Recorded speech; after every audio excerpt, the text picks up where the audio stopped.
Oromoon maal qabdi? Wal'aansoo qabdi. Qarraa uttaalti. Raaba garmaamti. Buttaa garmaamti. Balla uttaalti. Korboo haati. Saddiiqa taphatti.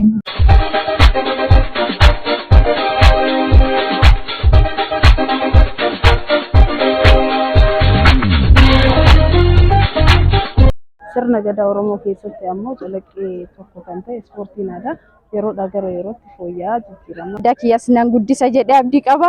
Karaa rakkoon tokko uumamneen xumura ga'uu keessaniif gammaddanii bagas geettan jechuu barbaadu. Dhalootaa dhalootatti akka darbuu danda'u, akka tarkaanfachuu danda'u, bu'uura ispoortii ammayyaa ta'uu.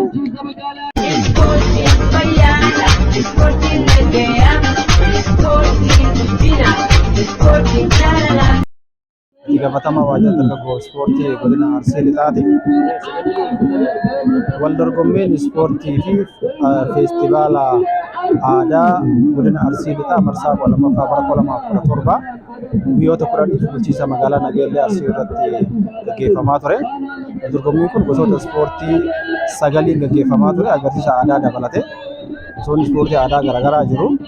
Kan akka korboo, wal'aansoo, saddiiqa boolla 2 shaay, sharqii fardaa, gugsii fardaa akkasumas saala lamaan kan hirmaachaa ture. Walii galatti hirmaattonni wal dorgommii kanarratti qooda fudhachaa turan aanaalee 13 fi bulchiinsa magaalaa tokko walii gala isaa aanaalee 14 kan qooda fudhachaa turan ta'uu isaati. Ispoortii isin adda shaakaltan kanaan jechuudha.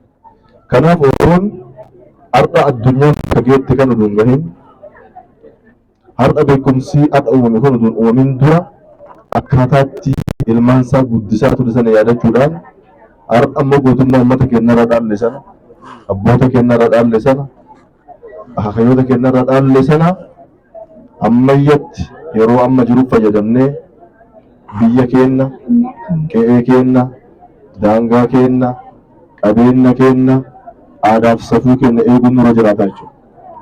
Yeroo ammaa kana Oromoon gaafatamtuu waajjira aadaa turizimii godina Arsii Lixaati.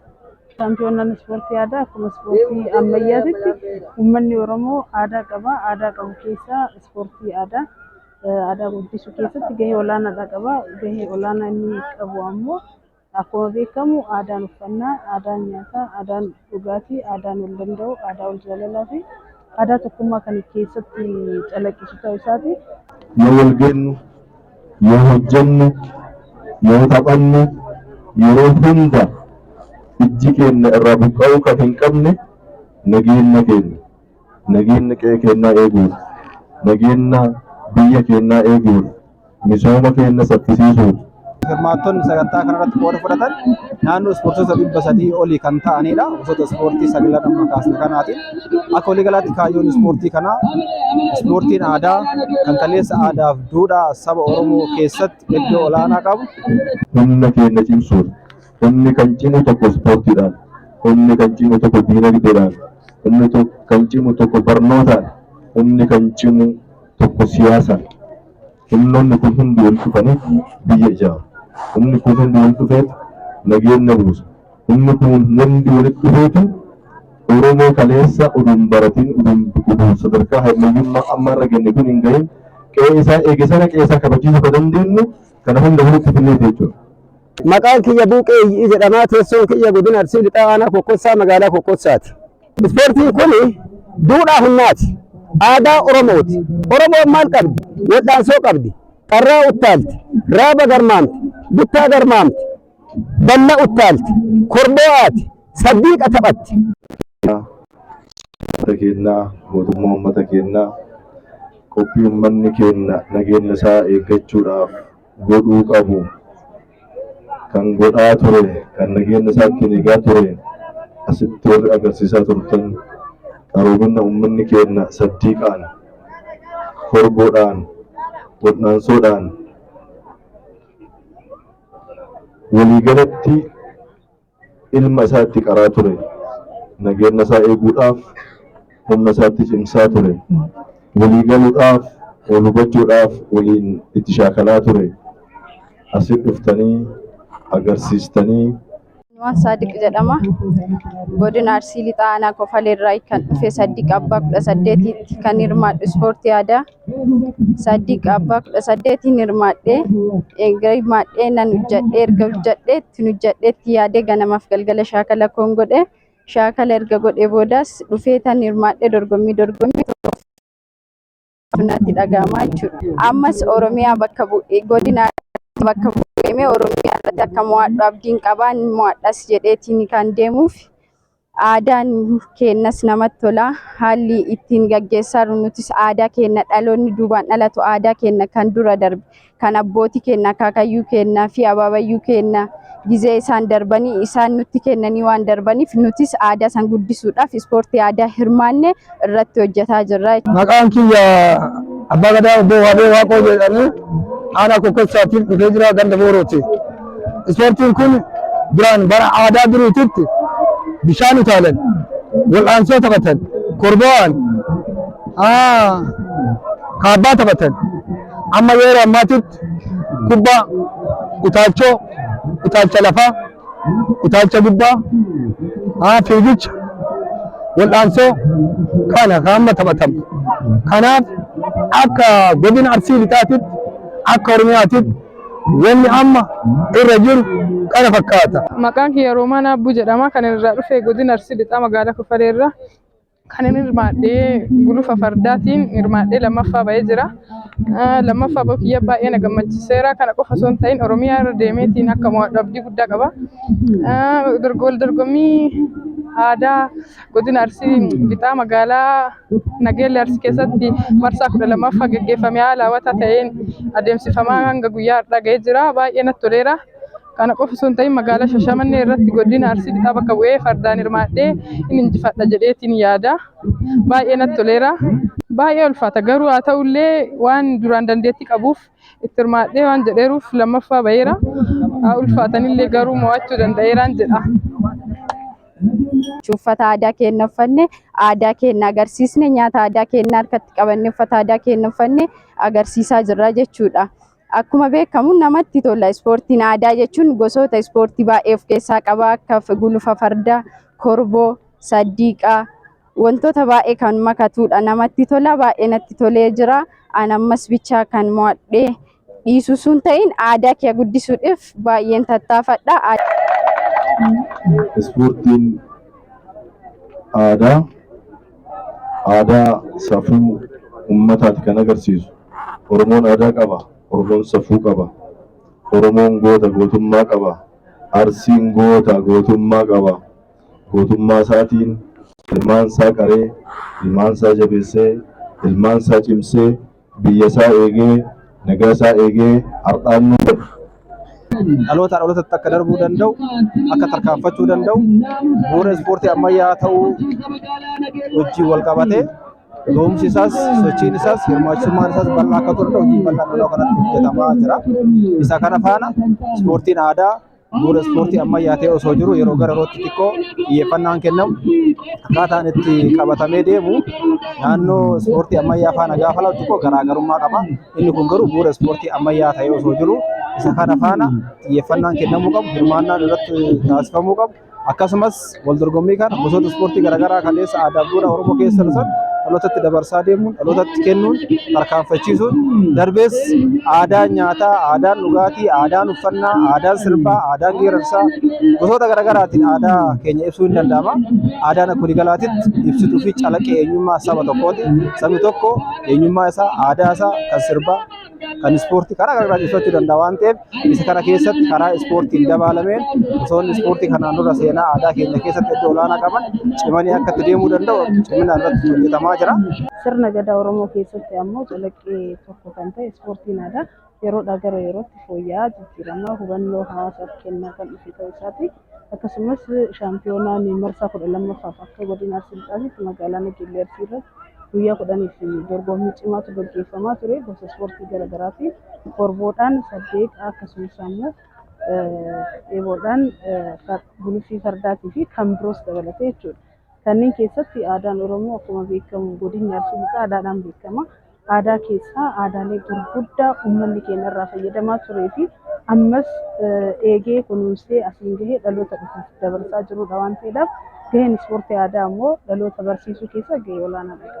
Har'a ispoortii aadaa deddeebinee yoo shaakallu, deddeebinee yoo hubannu, deddeebinee yoo geggeessinu aadaan, safuun, ciminni kaleessa Oromoon irratti nu ijaare. Beekamu godinni Arsii Lixaa akkuma godinaalee Oromiyaa keessaa tokko illee ta'u aanaalee 13 fi bulchiinsa magaalaa 2 aanaa 15 walii galaan kan qabdu yoo ta'u akka godina keenyaatti nageenyi waaraa fi amansiisaa ta'ee fi fufiinsa qabu kan jiru ta'uu isaati.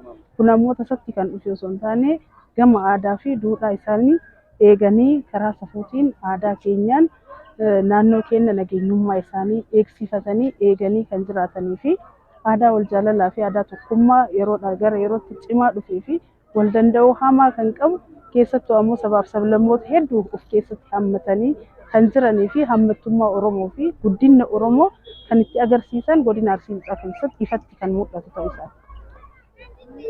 Isa kana faana bara kana waldorgommiin ispoortii aadaa guutuu Oromiyaa godinaalee fi magaalota hunda hirmaachisee godina keenyatti qopheessummaa keenyaa fi bulchiinsa magaalaa Nageellee Arsiitiin gaggeeffama.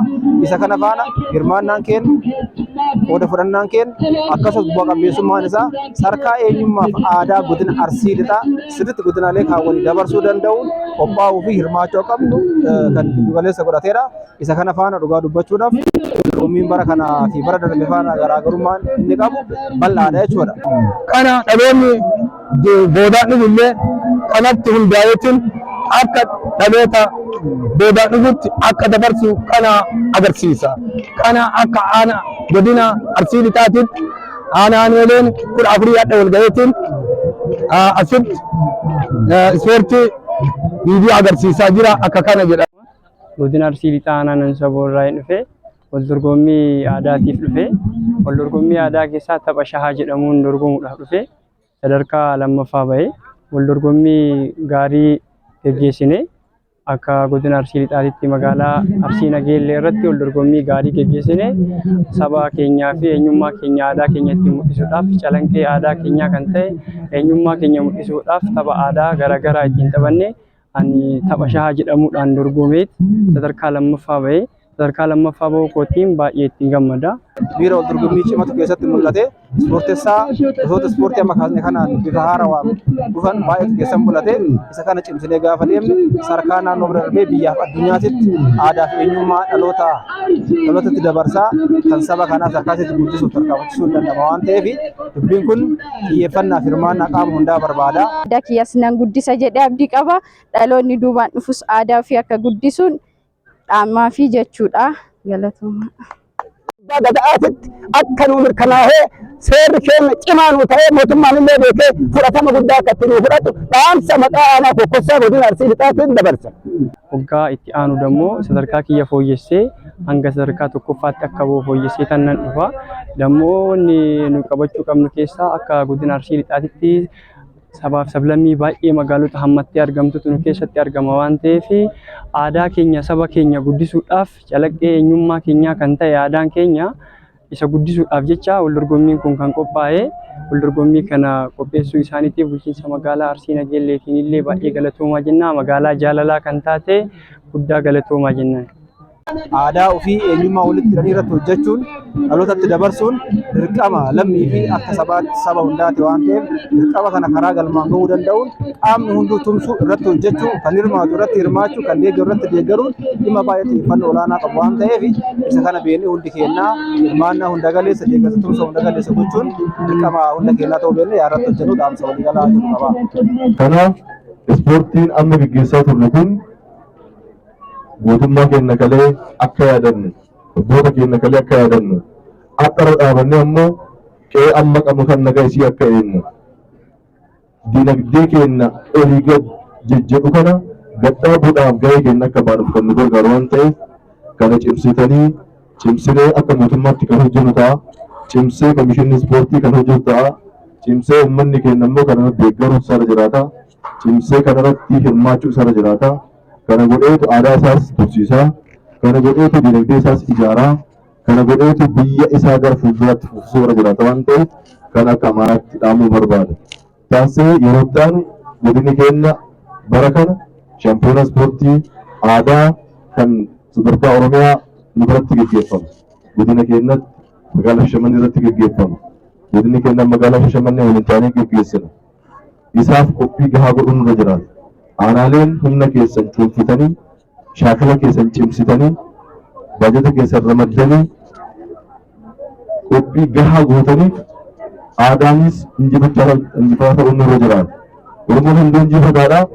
Garuu ammoo nu dorgoma waan ta'eef qe'ee keessattis dorgommiin gaafa jiru injifannoo barbaachisa. Injifannoodhaaf ammoo beekumsa barbaachisa. Shaakala barbaachisa. Cimuu barbaachisa. Hojjechuu barbaachisa. Dirree irratti dorgommii hundatti injifataa ta'uu danda'u nurra jiraata. Godinni keenya sadarkaa Oromiyaatti godina shaampiyoonaadha. Godinni keenya ispoortii qofa osoo hin taane hojiiwwan mootummaatiin godinni sadarkaa tokkoffaarra jiru.